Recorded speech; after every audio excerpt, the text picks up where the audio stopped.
ભલા મારા બચ્ચાઓ કેમ છો? ધોરણ 11 સાયન્સ હેને ભવિષ્યના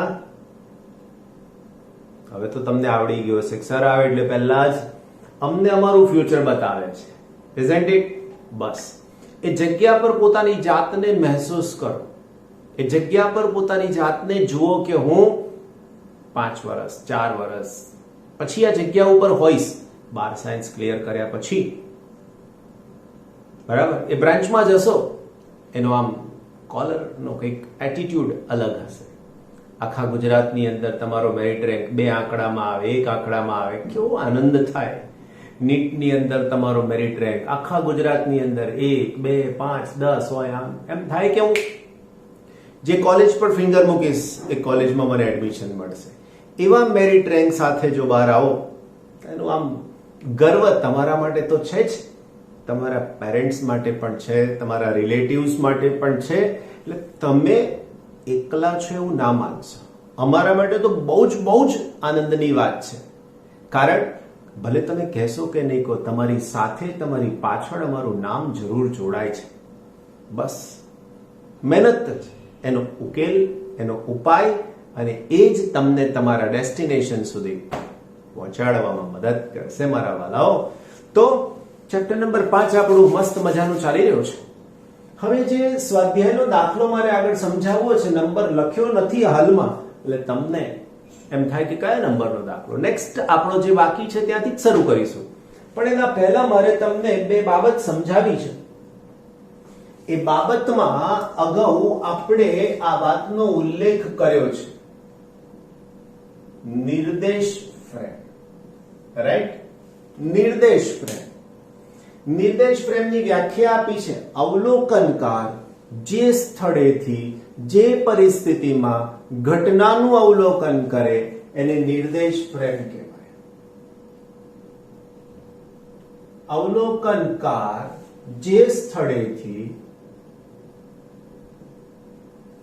જે પરિસ્થિતિમાં, હવે અહીંયા પરિસ્થિતિ 2 હોઈ શકે, કાં તો અવલોકનકાર સ્થિર હોઈ શકે, કાં તો ગતિ કરતો હોઈ શકે. જે પરિસ્થિતિમાં ઘટનાનું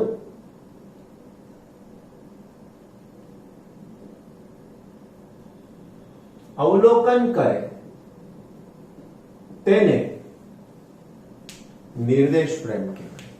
સમજાઈ ગયું? નિર્દેશ ફ્રેમના 2 પ્રકાર છે, એવું મેં તમને પણ સમજાવેલું છે, રાઈટ?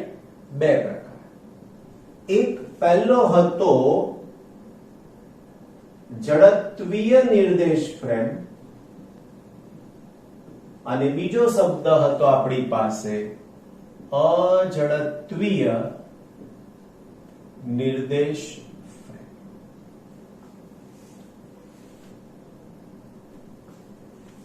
જડત્વીય નિર્દેશ ફ્રેમમાં શું હોય તો એની માહિતીમાં કીધું હતું, જે નિર્દેશ ફ્રેમમાં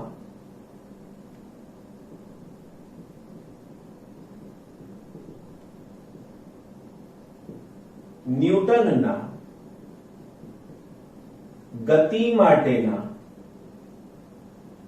પ્રથમ નિયમનું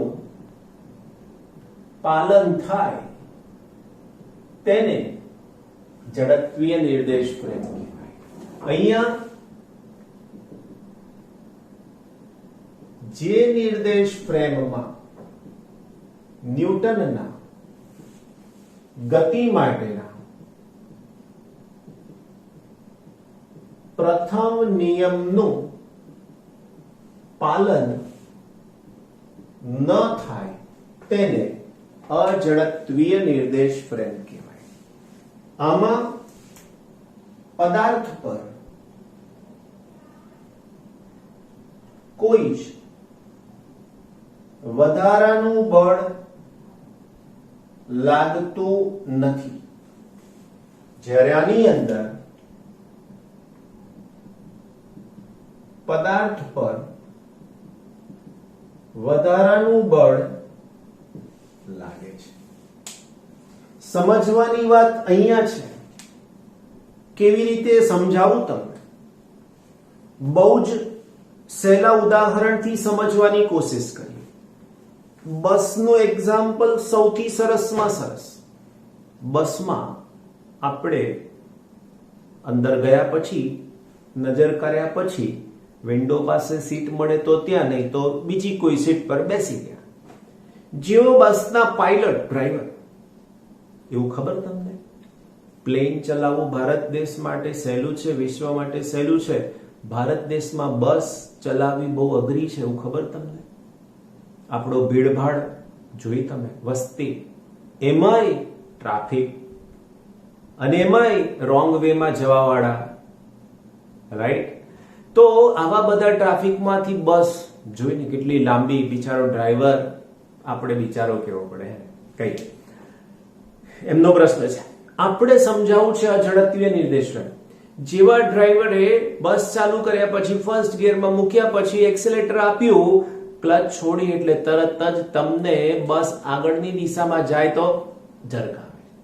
આ જર્ક પાછળ આવ્યો એ કારણ આપણે બહુ વાર સમજ્યા, પણ હવે ડિટેલમાં એકદમ માનસિક રીતે ક્લિયર થઈ જાય એવું કારણ અહીંયાથી સમજાવું છું. તો અહીંયા શું થાય તો કે બસમાં આગળ જવાથી આપણને આમ પાછળ ધક્કો લાગ્યો. પાછળ ધક્કો એટલા માટે લાગ્યો કે આપણું બોડી આપણી પાસે દળ હોવાને કારણે જડત્વનો ગુણધર્મ ધરાવે છે, અને જડત્વ એ એની પરના ફેરફારનો વિરોધ કરે છે. એટલે તમને બળ લાગ્યું આગળ, તમે ના પાડી એટલે જર્ક આવ્યો પાછળ. તમે હા પાડી હોત, માનસિક રીતે તૈયાર હોત તો તમે આગળ જવાના જતા. સમજાઈ ગઈ વાત? એવું નથી હો, બળ તો પાછળ લાગે છે. તો આ જે બળ લાગ્યું એ આભાસી બળ કહેવાય. એના માટે કન્ડિશન અઝડપીય નિર્દેશ પ્રેમ. બસની ગતિ કેવી કીધી? પ્રવેગી ગતિ કીધી. બીજું, જ્યારે બસ અચળ વેગથી દોડે છે હાઈવે પર, ત્યારે તમને આવા કોઈ બળનો અનુભવ થતો નથી. ત્રીજી વાત, એકાએક સામે કશું આવી જાય છે, બસને ડ્રાઈવર બ્રેક મારે છે, ડ્રાઈવર બસને બ્રેક મારે છે. હવે જેવી બ્રેક આવી, તમે વાતો કરતા હતા, ખબર નહોતી એટલે સીધા જ આગળની સીટમાં, રાઈટ? તો તે વખતે અહીંયા જે જગ્યાએ અથડાઈ ગયા એ જગ્યાએ ખબર પડે છે કે ડ્રાઈવરે બ્રેક લગાડી. કેમ આવું થયું? રીઝન, તમારું બોડી બસની ઝડપથી ગતિ કરે જ છે, એકાએક બ્રેક લગાડી બસ પર, તો તમારું બોડી એમ કે છે કે નહીં, હું તો ગતિ કરીશ જ. અને ગતિ થતી રોકવાનું કારણ બસ છે, અને તમારું બોડી ગતિ કરે છે એટલે અથડાય છે. કારમાં તો ઘણીવાર જોયું હોય તો માણસ આગલી સીટમાં જે બેઠો છે ને ડ્રાઈવરની બાજુમાં, કાચ તોડીને બહાર આવી જાય છે, જોયું છે ને એવું? એમાં પણ આ જ કારણ છે, બીજું કોઈ જ નહીં. Isn't it? તો સમજવાની વાત આટલી જ, અને પણ નાની સરખી છે, બહુ લાંબી ચોડી વધારે છે. કેવા શું માંગે છે? પદાર્થ પર વધારાનું બળ લાગે છે. આ બળ ક્યારે લાગે છે? તો જ્યારે પદાર્થ પ્રવેગી કે પ્રતિપ્રવેગી ગતિ કરે ત્યારે ગતિની વિરુદ્ધ દિશામાં બળ લાગે છે. આ બળને આભાસી બળ કહે છે. એનું સ્પેલિંગ બહુ સરસ છે, સુડો. એમાં પી સાયલેન્ટ છે, નોલેજ જેવું છે. કનોલેજ નહીં બોલતા, નોલેજ બોલીએ છીએ. કે સાયલેન્ટ છે, રાઈટ? એવું PSUDO સુડો, PSUDO સુડો એવું જ જાય. ઓકે, તો આ આભાસી બળ છે. આ ક્યારે ન લાગે? જો પદાર્થ અચળ વેગથી, ઓકે, અહીંયા કીધું ગતિની વિરુદ્ધ દિશામાં લાગે. કન્ડિશન, જો પદાર્થ અચળ વેગથી ગતિ કરે તો તે આભાસી બળ લાગતું નથી. વર્તુળ ગતિ કરતી નિર્દેશ ફ્રેમ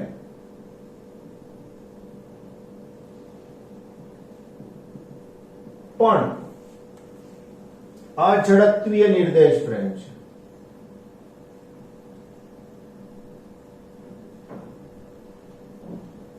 તેમાં પણ આવું વધારાનું બળ લાગે છે. તેમાં પણ આવું બળ વધારાનું લાગે છે. અનુભવ્યું છે? અનુભવ થયો છે? થયો છે. ક્યારે? પેરાગ્લાઇડિંગ કર્યું છે ક્યારે? ઘણા કહેશે સર એ શું હોય? પેરાગ્લાઇડિંગ હોય. પેરાગ્લાઇડિંગ નો મતલબ અવકાશમાંથી ઊંચે પહાડ પરથી નીચે પેલી છત્રી બાંધીને આવે, બસ એ પેરાગ્લાઇડિંગ કહેવાય. એમાં અનુભવ થાય. સર એ તો ક્યાં જવું હવે છે? કુલુ મનાલી, સિમલા અને નૈનીતાલ નહીં જવું આપણે અત્યારની પરિસ્થિતિ. ઓકે, પેલું ચકડોળા મેરી ગો રાઉન્ડ જોયું છે? હા સર, એમાં બેઠા છીએ. બસ નીચેથી ઉપર જાઓ, ઉપર જાઓ, ઉપર જાઓ, ઉપર જાઓ, ઉપર જાઓ, પછી અહીંથી આમ આવો, આમ નીચે જાઓ. પેટમાં કંઈક થાય એવું લાગે છે, હે ને? થાય છે ને? વેઇટલેસનેસ માલુમ પડે છે. નીચેથી ઉપર જાઓ ને કઈ ના થાય. ઉપરથી નીચે આવો, આમ નીચે આવો, કંઈક થઈ જાય. એ જે કંઈક થઈ જાય છે એ તમારા બોડીને શું અનુભવ થાય છે? વેઇટલેસનેસ. ક્યારે? જ્યારે તમે મુક્ત પતન પામતા હોય એવું કંઈક થાય છે તો એની અંદર પણ આવું આભાસી બળ મોજૂદ છે. કરેક્ટ? તો આ માહિતી તમારા માટે બહુ જ ઇમ્પોર્ટન્ટ છે. કમ્પલસરી લખી લેજો. કમ્પલસરી બોલું છું. પ્રશ્ન હોય જ છે આના ઉપરનો. JEE નીટ કા તો તમારા ગુજરાત બોર્ડની એક્ઝામ. રાઈટ?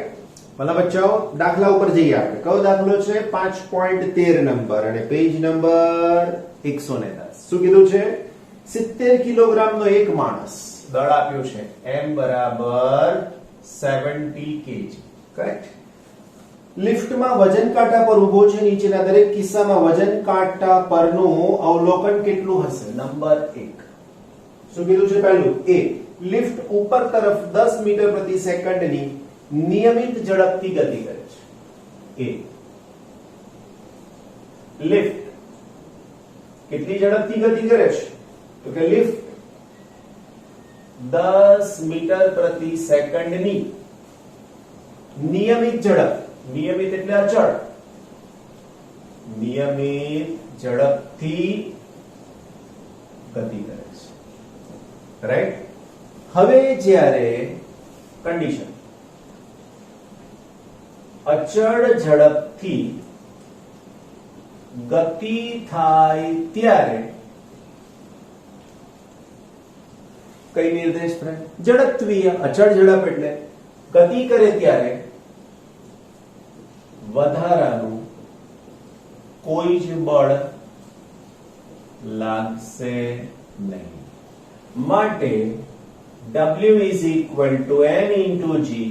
M એટલે 70 અને G ની કિંમત કશું કીધી નથી. G ની કિંમત 9.8 લઈ શકીએ છીએ. 9.8. આનો જવાબ ન્યૂટન. હવે જો તમે એને નાની સરખી આકૃતિ દ્વારા સમજવાની કોશિશ કરશો, બરાબર, તો આ કન્ડિશનમાં આ લિફ્ટ ડ્રો કરીએ. દર વખત ડ્રો કરીશું આપણે. રાઈટ? નિયમિત ઝડપથી કઈ બાજુ ગતિ કરે છે?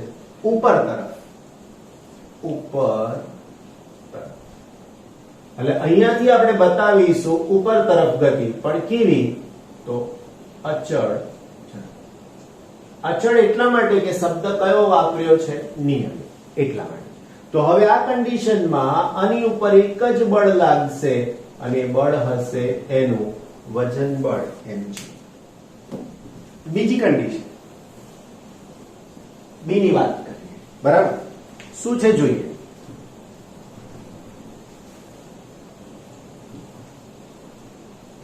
તો વાલા મારાઓ, બીજી કન્ડિશનમાં એવું કીધું આપણને, લિફ્ટ નિમ્ન દિશામાં અધો દિશામાં 5 મીટર પ્રતિ સેકન્ડ સ્ક્વેરના નિયમિત પ્રવેગથી ગતિ કરે છે. પ્રવેગી ગતિ થઈ. લિફ્ટ નિમ્ન દિશામાં અધો દિશામાં 5 મીટર પ્રતિ સેકન્ડ સ્ક્વેર ના પ્રવેગથી ગતિ કરે છે. હવે જો આવો પ્રવેગ હોય તો શું થાય? તો અહીંયા લખવું પડે પ્રવેગી ગતિ થવાથી તેની પર આભાસી બળ ગતિની વિરુદ્ધ દિશામાં લાગશે. માટે વજન W ઇઝ ઇક્વલ ટુ, હમણાં કશું નહીં કહું હું તમને જવાબ, પહેલા આકૃતિ દોરી સજ, રાઈટ? તો ધ્યાન રાખજો મારા વાલા, આકૃતિ દોરી લિફ્ટ કઈ બાજુ ગતિ થાય છે એવું કીધું? નિમ્ન દિશામાં, અને એમાં પણ પ્રવેગી ગતિ, કરેક્ટ? એટલે મારે અહીંયા દર્શાવવું પડશે આ દિશા. અહીંયા લખીશ પ્રવેગી ગતિ, કરેક્ટ?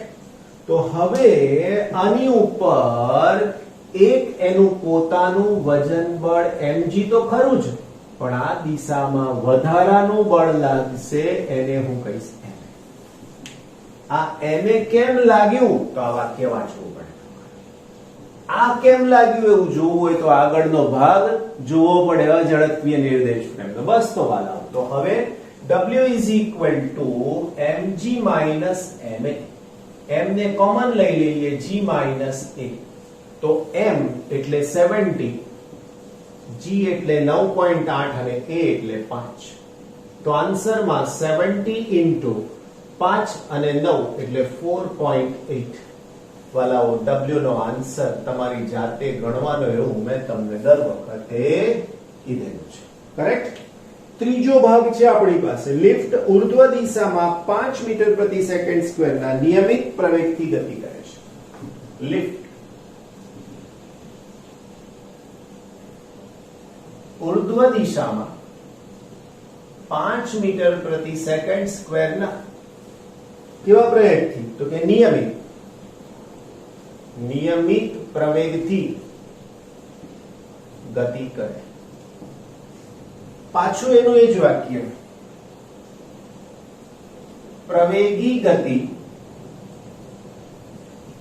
થવાથી તેની પર આભાસી બળ ગતિની વિરુદ્ધ દિશામાં લાગશે.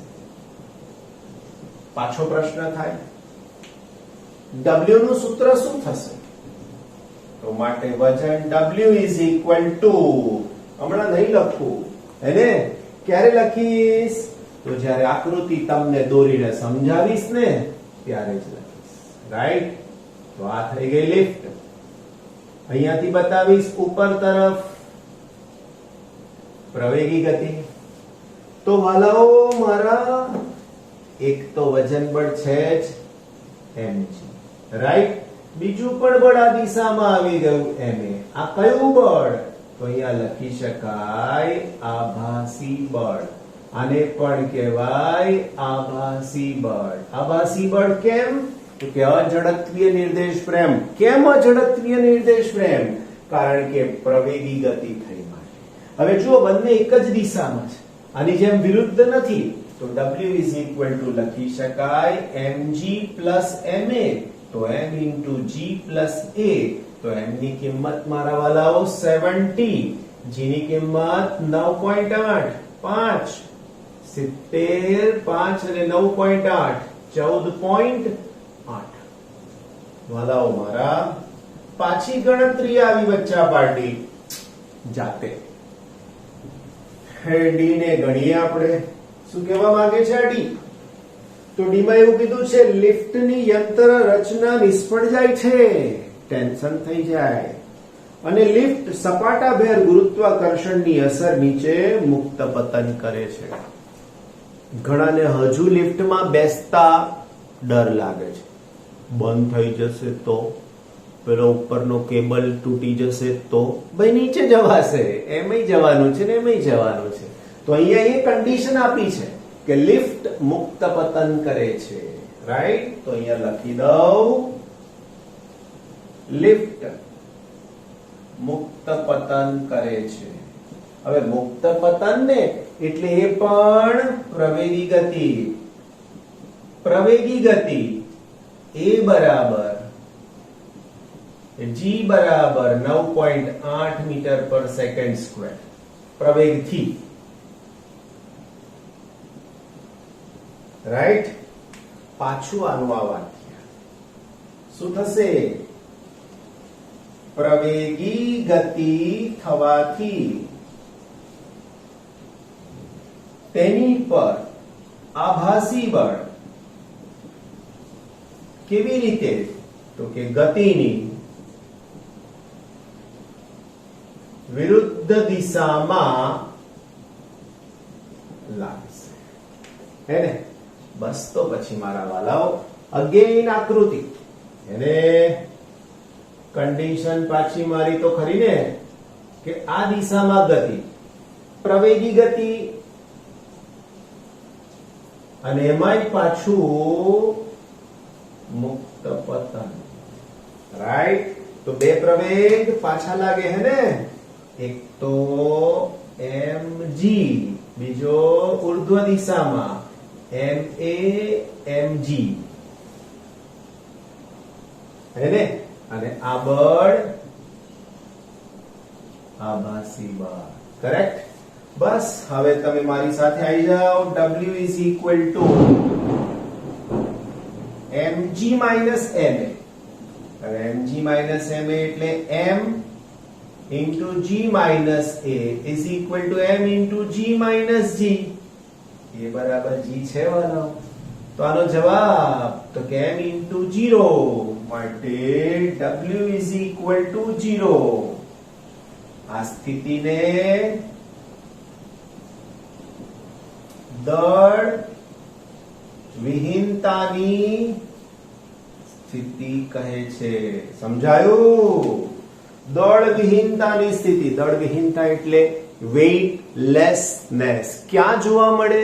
તો કે સ્પેશિયલી જ્યારે તમે જોયું છે ને પ્લેનમાંથી પેરાશૂટથી સૈનિકો નીચે ઉતરે છે, એકદમ ઝડપથી દોરડાથી નીચે ઉતરે છે, ત્યારે આ જોવા મળે. તમને પેલું ચકડોળમાં બેસો ને મેરીગો રાઉન્ડ મોટું હોય ત્યાં પણ આ જોવા મળે છે. કરેક્ટ. તો આ એક્ઝામ્પલમાં તમને સ્પષ્ટતા મળે છે. બીજું લિફ્ટમાં હોય એવું નહીં હો. ટ્રેન ગતિ કરતી હોય ને પ્રવેગી ગતિ થાય તો પણ આવી જ રીતે ગતિની વિરુદ્ધ દિશામાં બળ લાગે.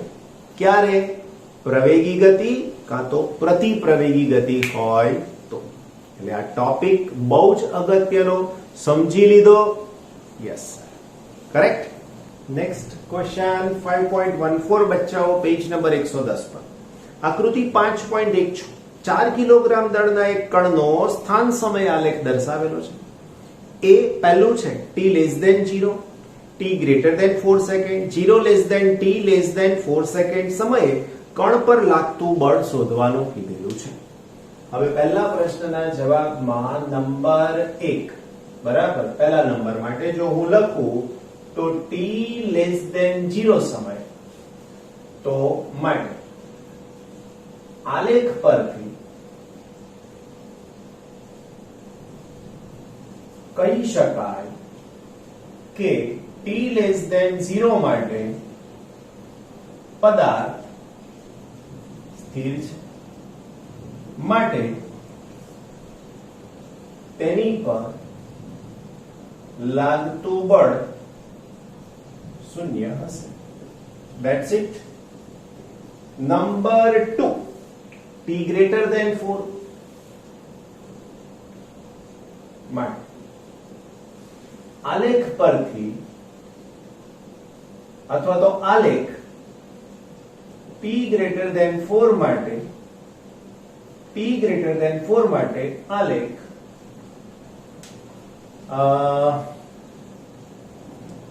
સમય અક્ષને સમાંતરે છે, માટે પદાર્થનું સ્થાન બદલાતું નથી, માટે તે સ્થિર છે, માટે બળ શૂન્ય. Number 3 right. નંબર 3 માં 0 less than t less than 4 second માટે અહીં પદાર્થ સમાન સમયમાં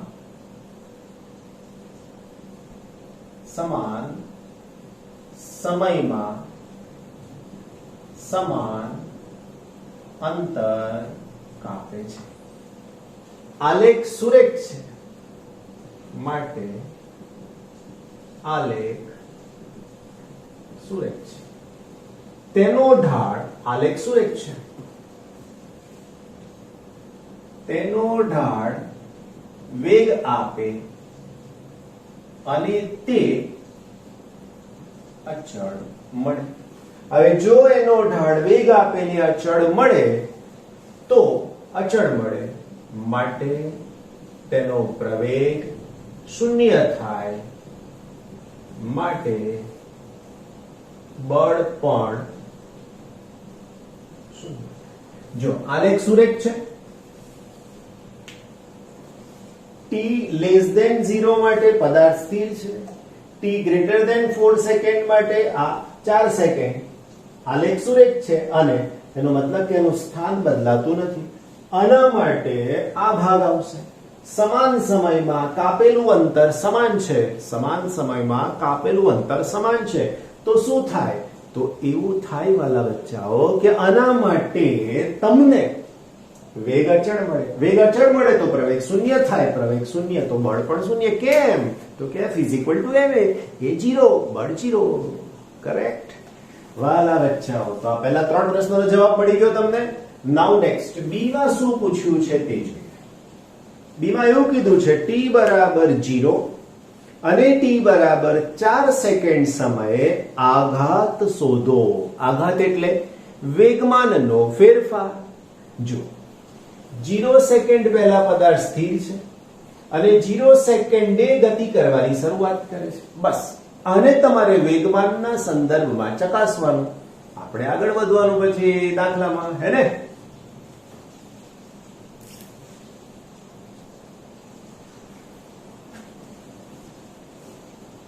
શું શોધવાનું કીધું છે આપણને? યાદ કર્યો 0 સેકન્ડ t = 0.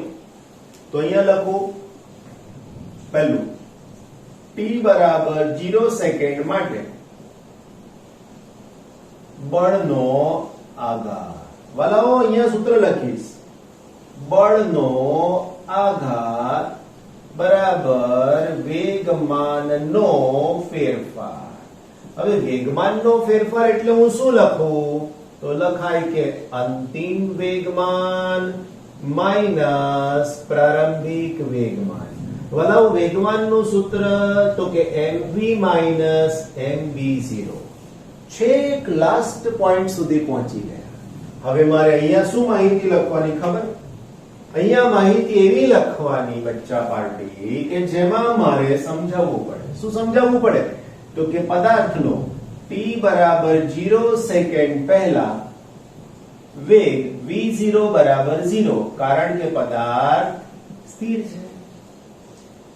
t બરાબર 0 સેકન્ડ પછીનો વેગ v બરાબર OA નો ઢાળ. હવે રેખાનો ઢાળ એટલે y ઘટકના છેદમાં x ઘટક. તો મારી પાસે y ઘટક 3 છે, અહીંયાથી આટલું અંતર, અને x ઘટક 4 છે. તો આનો આન્સર થઈ જશે 0.75 મીટર પર સેકન્ડ. ખ્યાલ આવે છે ને? બસ તો મારા વાલાઓ, હવે આ કિંમત મૂકી દો અહીંયા તો મને મળશે બળનો આઘાત. તો બળનો આઘાત બરાબર mv. m દળ આપેલું છે મારા દીકરાઓ, તમને જુઓ 4 કિલોગ્રામ. m = 4 kg. તો m એટલે 4 into, હવે જુઓ આ v ની કિંમત આ લખું ને એના કરતા આ લખું તો વધારે સારું. જોયું? Minus 4 into 0. 4 કેન્સલ, 3 - 0. તો આન્સર થઈ જશે બળનો આઘાત બરાબર બળનો આઘાત બરાબર 3 KG metre second minus 1, right? અથવા કોઈને ન્યૂટન સેકન્ડ લખવું હોય તો પણ લખાય. ઓકે, ખોખામાં મૂકી દેવાનો જવાબને, ઇમ્પેક્ટ આવે. નીચે બીજું શોધવાનું છે, t less than 4 સેકન્ડ માટે. t less than 4 સેકન્ડ માટે, રાઈટ? બળનો આઘાત. હવે અગેન બળનો આઘાત બરાબર વેગમાનનો ફેરફાર બરાબર પ્રારંભિક વેગમાન માઇનસ અંતિમ વેગમાન બરાબર. હવે 4 સેકન્ડ પહેલા પદાર્થ ગતિ કરે છે એટલે હું અહીંયા લખીશ mv0 માઇનસ mv. m એટલે 4. હવે હું લખીશ 4 સેકન્ડ પહેલા, t બરાબર 4 સેકન્ડ પહેલા પદાર્થનો વેગ બરાબર v0 હવે અહીંથી અહીંયા સુધીનો વેગ આટલો હતો is equal to 3/4 મીટર પર second.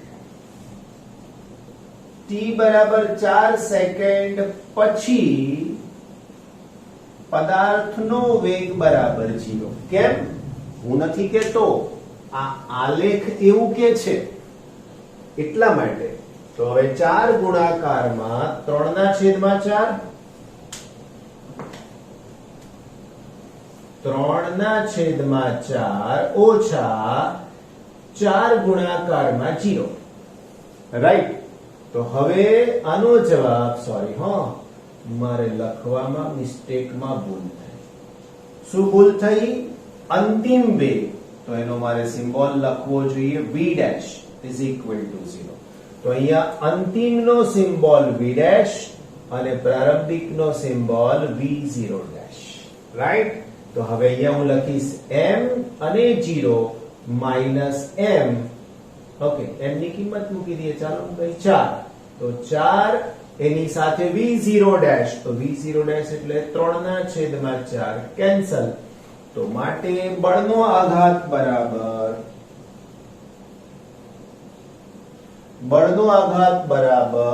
-3 KG metre second minus. બોલો, કોઈ તકલીફ છે કે કેમ? હોય તો પૂછી લેવાનું, બરાબર? ગુડ. બરાબર બચ્ચાઓ, 5.15 નંબરનો દાખલો, પેજ નંબર 110. શું કહેવા માંગે છે? જો 10 કેજી અને 20 કેજી દળ ધરાવતા બે પદાર્થો A અને B ને લીસી સમક્ષિતિજ સપાટી પર રાખી એક હલકી દોરીના છેડા સાથે બાંધેલા છે. એટલે બે પદાર્થને જોડી દીધા છે દોરી વડે. ઓકે, 600 ન્યૂટનનું એક સમક્ષિતિજ બળ, સમક્ષિતિજ એટલે x દિશામાં બળ A પર અને બીજું B પર દોરીની દિશામાં લગાડવામાં આવે છે. તો દરેક કિસ્સામાં તણાવ કેટલું હશે તે શોધવાનું કીધું છે. સમજાવું તમને દાખલાને કેવી રીતના ગણીશું. પહેલી સ્થિતિ આકૃતિમાં દોરું છું. પહેલો આ પદાર્થ કે જે નાનો છે, જેને આપણે m1 કહીશું, અને દોરી સાથે બાંધી દીધો છે બીજા પદાર્થની સાથે. બીજો પદાર્થ મોટો છે, રાઈટ? અને આ સપાટી છે.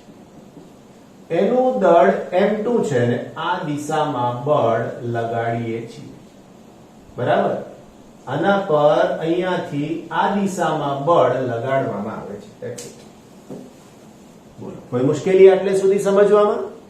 બીજી જો આકૃતિ તમને અત્યારથી જ સમજાવી દઉં તો બીજી આકૃતિમાં કોઈ જ ફેરફાર નથી મારા વાલા દીકરા. અહીંયાથી આ, એની સાથે અહીંયાથી આ.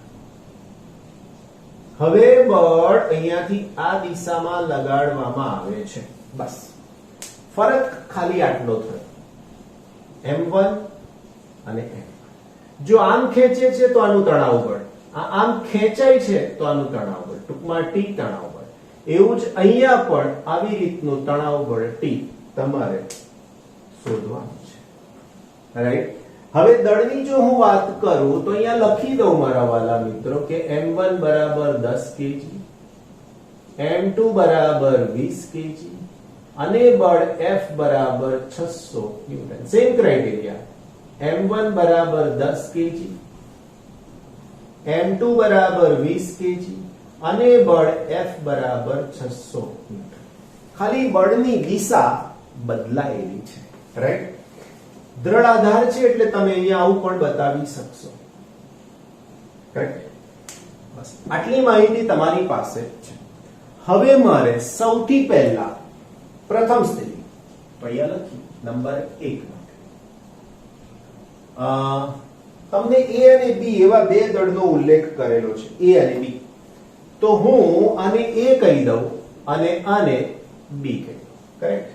તો હવે હું એમ કહું કે B પર A અને B, ઓકે, A પર અને B પર એવી રીતના બળ છે તો આપણે પહેલા B નામ લખીએ છીએ. B પર 600 ન્યૂટન બળ લગાડતા. બરાબર. હવે લખો m1 માટે ગતિનું સમીકરણ. હવે બંને પદાર્થ સાથે બાંધેલા છે તો બંનેનો પ્રવેગ સમાન હશે એવું કહી શકાય. બરાબર. તો અહીંયા લખીશ m1a is equal to t. અહીંયા લખવું હોય તો લખી શકાય બળ લગાડતા બંને પદાર્થ સાથે ગતિ કરે માટે તેમનો પ્રવેગ સમાન થાય. રાઈટ. આ સમીકરણ નંબર 1. હવે m2 માટે ગતિનું સમીકરણ. તો m2 પર આ દિશામાં બળ લાગે છે, આને ખેંચવાનું છે એટલે અહીંયા આવું થઈ શકશે કે m2a માઈનસ આની સાથે આ બળની સાથે આને ગતિ કરવાની છે તો મારી સાથે m2a is equal to F minus t આવું લખી શકાય. અથવા તો આવું ના લખવું હોય તો m2a plus t is equal to F. હવે સમજજો આ સમીકરણો કેવી રીતે લખાયા તે. ગોખાશે નહીં. હું સ્પષ્ટ પહેલા દિવસથી ફિઝિક્સ શીખવાડું છું તમને ત્યારનો કહી રહ્યો છું. જો આ સમીકરણ પ્રવેગ સમાન છે એટલે આના ઉપર આ બળ લાગ્યું, આ દિશા તણાવ બળ એટલે આ દિશામાં તણાવ બળ એટલે આ પહેલું પદ એના કારણે m થયું, t તણાવ બળને કારણે. બીજું બળ અહીંયા લાગ્યું આ તરફ. આ બળ આને ખસેડે છે અને આને તણાવ પૂરું પાડે છે એટલે આ બેનો સરવાળો આના જેટલો માટે m2a is equal to F minus t. સમીકરણ 2. સમીકરણ 2 ને 1 વડે ભાગતા તો m2a upon m1a is equal to F minus t upon t. तो F upon t minus t upon t is equal to F upon t minus 1. આમાંથી એ cancel તો m2 upon m1 તો m2 દળ છે 20, m1 દળ છે 10 is equal to F upon t minus 1. આ બાજુ આવી જાય તો 20 ના છેદમાં 10 વત્તા 1 બરાબર F upon t. આનો ભેગો કરીને ગણિતનું સાદુરૂપ આપો તો 10 અહીંયા જાય તો અહીંયા તમારાથી લખી શકાય કે 20 plus 10 upon 10 is equal to F ની કિંમત છે 600 ના છેદમાં t. તો હવે આનો જવાબ થઈ જાય વાલાઓ 30 ના છેદમાં 10 બરાબર 600 ના છેદમાં t. કેન્સલ થઈ જાય તો આના ઉપરથી t is equal to t આ બાજુ જાય 600 ના છેદમાં 3 તો માટે t is equal to 200 Newton. That's it. ખ્યાલ આવ્યો? બરાબર ને? ઓકે મારા બાળકો, હવે મને બીજો પ્રશ્ન પણ પૂછ્યો છે. જો હું બીજા પ્રશ્નનો જવાબ આપવાનો પ્રયત્ન કરું તો શું થાય? તો હવે બી પર છે એની જગ્યાએ એ પર 600 ન્યૂટનનું બળ લગાડતા બંને પદાર્થ સાથે ગતિ કરશે. માટે તેમનો પ્રવેગ પણ સમાન મળશે. હવે લખો m1 માટે ગતિનું સમીકરણ. m1 માટે એટલે આના માટે, તો આ બળ F અને આ બાજુ 2, એનો મતલબ કે મારાથી લખી શકાશે આની જેમ જ m1a plus t is equal to F. આની જેમ જ હું આને કરેક્ટ કરી દઈશ તો m1a is equal to F minus t, સમીકરણ નંબર 1. હવે એવું જ લખું m2 માટે ગતિનું સમીકરણ, તો વાલાઓ અહીંયા લખીશ direct m2a is equal to t, સમીકરણ 2. અગેન સમીકરણ 1 ને 2 વડે ભાગતા, તો હવે અહીંયા થઈ જશે m1a upon m2a, it is equal to F minus t upon t, F upon t minus 1. Direct હવે થોડું ઘણું અહીંથી આવડી જાય ને તો કેન્સલ. m1 ની કિંમત 10 અને m2 ની કિંમત 20. f1 ના છેદમાં t minus 1, તો આ કેન્સલ થઈ જાય, અથવા તો આને એમના એમ જ રાખવાનું, વાંધો નથી. એકને ડાબી બાજુ લઈ આવીએ તો 10 ના છેદમાં 20 વત્તા 1 બરાબર f ના છેદમાં t. અને અહીંયા લઈ જાઓ તો 10 વત્તા 20 ના છેદમાં 20 બરાબર 600 ના છેદમાં t. તો આના ઉપરથી 30 ના છેદમાં 20 બરાબર 600 ના છેદમાં t. તો t is equal to 600 ગુણાકારમાં 20 ના છેદમાં 30. રાઈટ? આ કેન્સલ, 3 એટલે અહીંયા 200. માટે t is equal to 200 ગુણાકારમાં 2, એનો જવાબ 400. સરખું છે? ચેક કરી લો કે આ નાના બ્લોકને ખેંચવા માટે 200 ન્યૂટન જોઈએ, મોટા બ્લોકને ખેંચવા માટે 400 જોઈએ. સેમ વસ્તુ 200 એ આને વાપરી નાખ્યું તો 400 આને મળ્યું, 400 આને વાપરી નાખ્યું તો 200 આને મળી ગયું. તો થોડુંક સમજીને જો સરસ રીતે કામ કરશો તો તમને જવાબ મેળવવામાં સરસ મદદ થઈ જશે. કરેક્ટ? 5.16 page number 111. 8 કેજી અને 12 કેજી દળના બે પદાર્થો ઘર્ષણ રહિત ગરગડી પરથી પસાર થતી એક ખેંચાય નહીં તેવી દોરીના એક છેડે બાંધેલ છે. આ દળોને છોડી દેવામાં આવે, દોરીથી છોડ્યા વિના પડવા દઈએ તો તેમનો પ્રવેગ અને તણાવ શોધો. ક્યાંય કીધું છે આકૃતિમાં દર્શાવ્યા પ્રમાણે? તો કે ના. આ આકૃતિ મેં તમારી માટે દોરીને રાખી. આ ગરગડી, આ દોરી એક બાજુએ 12 કિલોગ્રામ અને બીજી બાજુએ 8 કિલોગ્રામ. હવે સામાન્ય જ્ઞાન તમારું એવું કહે છે કે તંત્રને મેં પકડી રાખ્યું હોય, આ પદાર્થને અહીંથી આમ પકડી રાખ્યો હોય અને હવે હું છોડી દઉં તો આ નીચે જાય. એ જેટલા પ્રવેગથી નીચે જશે એટલા જ પ્રવેગથી આ ઉપર આવશે. આપણો પ્રશ્ન આ પ્રવેગ અને આ તણાવને શોધવાનો છે. ક્વિક, ફરીથી, તંત્ર સ્થિર છે, દળ વધારે એટલે એનું વજન બળ પણ વધારે, આનું દળ ઓછું તો આનું વજન બળ પણ ઓછું. તંત્ર ઉપર તરફ અને આ ભાગ નીચે તરફ ગતિ કરવાનો છે. બસ ગતિના બે સમીકરણ લખ્યા એટલે તમારો દાખલો આમ જ પૂરો. કીધું ગોખવા નહીં દઉં તમને દાખલા, જો મારી સાથે બન્યા રહેશો તો, બાકી ગોખીને થાકી જશે. રાઈટ? લખી શકીએ અહીં બંને પદાર્થોને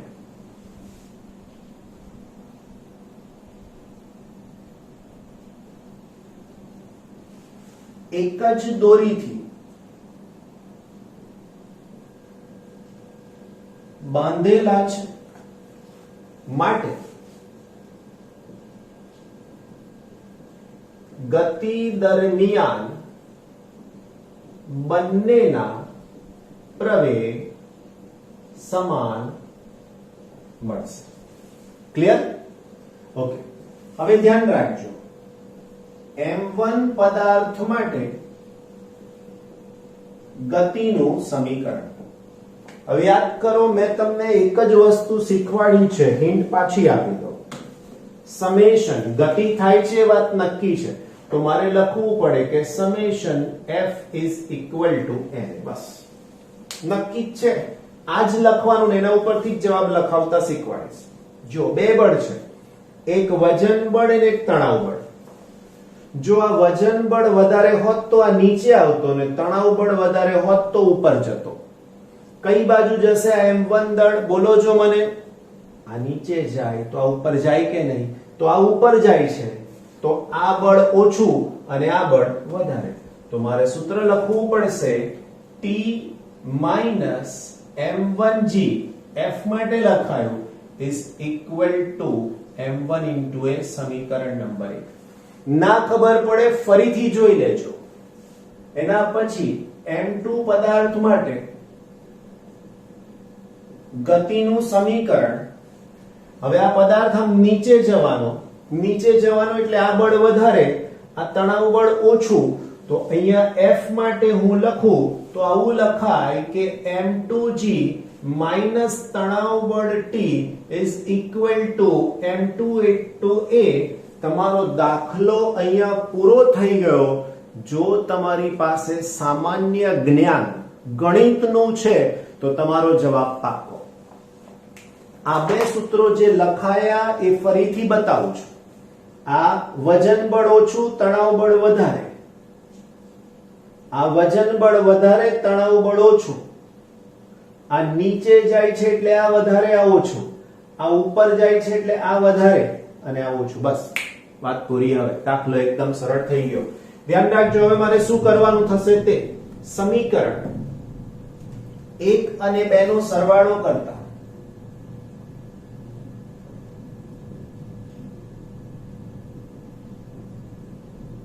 લોપની રીત યાદ છે તમને?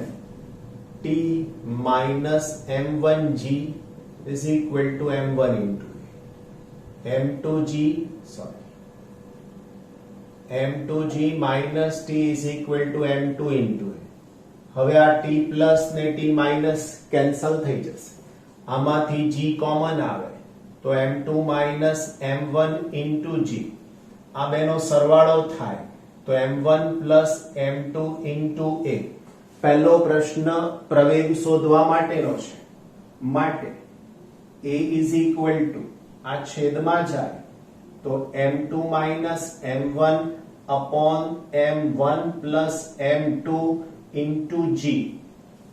વાલા બચ્ચાઓ, આ સૂત્ર જો તમે હમણાં શીખી લીધું રાઈટ મારી પાસેથી, તો લાસ્ટ હમણાંની રિસન્ટલી હમણાંની 2020ની નીટની એક્ઝામ ગઈ, એના ઉપરથી સેમ પ્રશ્નની અંદર આ કિંમત મૂકો ને એટલે પ્રવેગનો જવાબ આવે. 4 માર્ક્સનો પ્રશ્ન હતો. માનશો? ના માનો તો જોઈ લો. માનો એવું કહું છું. ખાલી આટલું સૂત્ર, આ સાબિતી કશું જ નહીં, માત્ર આવી રીતના આકૃતિ આપેલી એવું પણ જોજો. પછી શું જોઈએ તમારે? પછી તમે કહો કે નીટ ક્યાં અઘરી છે. નથી અઘરું કશું જ. આમાં ખાલી આ 1 2 જી મૂકો, પ્રવેગનો જવાબ થઈ ગયો યાર. 4 માર્ક્સ રોકડા અડધી મિનિટમાં, હે ને? ઓકે, માટે a is equal to m2 12 છે ઓછા m1 8 છે, 12 વત્તા 8, અને એની સાથે g ની કિંમત વિશેનો કોઈ ઉલ્લેખ કર્યો નથી, 10 લઈ શકીએ છીએ, રાઈટ? તો 12 ઓછા 8 એટલે 4, અને અહીંયા 20 ગુણાકારમાં 10, અહીંયા આવશે 2. માટે a is equal to 2 metre પર સેકન્ડ. એટલે બચ્ચાઓ મને બીજા પ્રશ્નમાં એવું કીધું છે કે દોરીમાંનો તણાવ શોધો. બરાબર? તો પ્રવેગ તો મળી ગયો. દોરીમાંનો તણાવ શોધવાની બે રીત છે. આ પ્રવેગને સીધો અહીંયા મૂકી દો તો જવાબ મળી જાય. પણ એના પહેલા હું તમને એક સૂત્ર આના જેવું ડિરાઈવ કરીને બતાવું. કદાચ આના ઉપરથી પ્રવેગ પૂછ્યો, તણાવ પૂછે તો પણ સીધે સીધું મળી જાય. એટલા માટે શું કરવું છે? તો સમીકરણ 3 ને સમીકરણ 1 માં મૂકતા. તો હવે શું થશે? તો જોઈ શકો છો t minus m1 into g is equal to m1 એની સાથે અહીંયા આવશે m2 minus m1 divided by m1 plus m2 into g. આને હું લઈ જઈશ જમણી બાજુ તો આવું થશે m1 into g પ્લસ આ માઈનસ ના પ્લસ થઈ ગયા પ્લસ. હવે આને આવું પણ લખાઈ જુઓ m2 minus m1 upon m1 plus m2 અને એની સાથે આને પાછળ લખું તો આની લખી શકાય m1 into g. રાઈટ?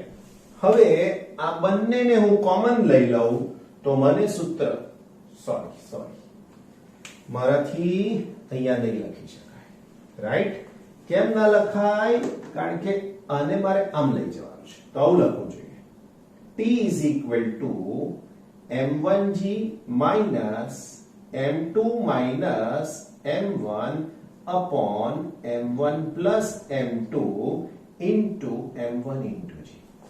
હવે હું આ બેને કોમન લઈશ. અહીંયા પ્લસ છે. હા, હવે હું કોમન લઈશ તો હવે સૂત્ર થઈ જશે 1 plus m2 minus m1 upon m1 plus m2 into m1g. Correct? બીજું ધ્યાન રાખજો, આને હું આની સાથે ગુણી નાખું છું તો હવે પદ થયું m1 m2 m2 m1 divide by m1 plus m2 અને એની સાથે અહીંયા આવશે m1 અને g. રાઈટ? તો હવે આ m1 માઈનસ ને m1 પ્લસ કેન્સલ. તો તણાવ બળ T is equal to 2m1 m2 into g upon m1 plus m2. આ સૂત્ર સાબિત થયું. સમીકરણ નંબર 4. m2 અને m2 બે વાર છે એટલે 2m2 m1g. રાઈટ? આ જેવું અગત્યનું છે એવું આ પણ અગત્યનું છે. તો હવે હું કિંમત મૂકી દઉં તો માટે T is equal to 2 m1 એટલે 8 m2 એટલે 12 g એટલે 10 અગેન 12 વત્તા 8 નો મતલબ 20.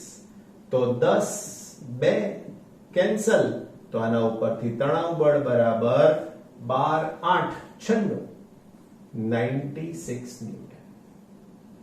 જો તમને આ સૂત્ર યાદ છે તો આ તરત મળી જાય. આમાં કિંમત મૂકીશ તોય મળશે હો વધારાની રીતમાં. આ જ જવાબ સમીકરણ 1 માં a બરાબર 2 મીટર પર સેકન્ડ સ્ક્વેર મૂકતા માટે t is equal to m1g plus m1a. તો m1 બહાર લઈ લઈએ તો સૂત્રમાં g plus a થાય તો m1 ની કિંમત 8 છે, g ની કિંમત 10 છે, એની કિંમત 2 છે, જવાબ 12. તો તણાવ બળ T is equal to 96 newton.